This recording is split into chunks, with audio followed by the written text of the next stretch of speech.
ചെറിയ ദിക്റാണ്, പക്ഷെ അതിന്റെ പവർ വല്ലാത്തതാണ്. 6 ദിക്റുകൾ ഒരെണ്ണം 33 തവണ വെച്ച് നമ്മൾ ഇത് ചൊല്ലിയിട്ട് അവസാനം അള്ളാഹുവിലേക്ക് നമ്മൾ പൊട്ടിക്കരഞ്ഞുകൊണ്ട് ദുആ ചെയ്താൽ നമ്മുടെ ജീവിതത്തിന്റെ പ്രയാസ പ്രതിസന്ധി ഘട്ടങ്ങൾ അള്ളാഹു മാറ്റിത്തരുമെന്നാണ്.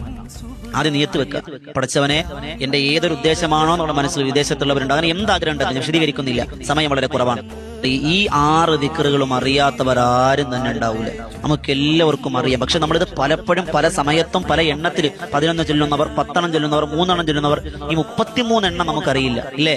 എന്നാൽ ചെല്ലിക്കോളിൻ ഈ 6 ദിക്ർ ഏതൊക്കെയാണ്? അസ്തഗ്ഫിറുല്ലാഹൽ അദീം, സുബ്ഹാനല്ലാഹി വൽഹംദുലില്ലാഹി വലാ ഇലാഹ ഇല്ലല്ലാഹു വല്ലാഹു അക്ബർ, മാഷാ അല്ലാഹു ലാ ഖുവത ഇല്ലാ ബില്ലാഹ്, അല്ലാഹുമ്മ സ്വല്ലി അലാ സയ്യിദിനാ മുഹമ്മദിൻ വഅലാ ആലിഹി വസഹ്ബിഹി വസല്ലം, ലാ ഇലാഹ ഇല്ലല്ലാഹുൽ മലിക്കുൽ ഹഖുൽ മുബീൻ, സുബ്ഹാനല്ലാഹി ബിഹംദിഹി സുബ്ഹാനല്ലാഹിൽ അദീം വബിഹംദിഹി അസ്തഗ്ഫിറുല്ലാഹ്.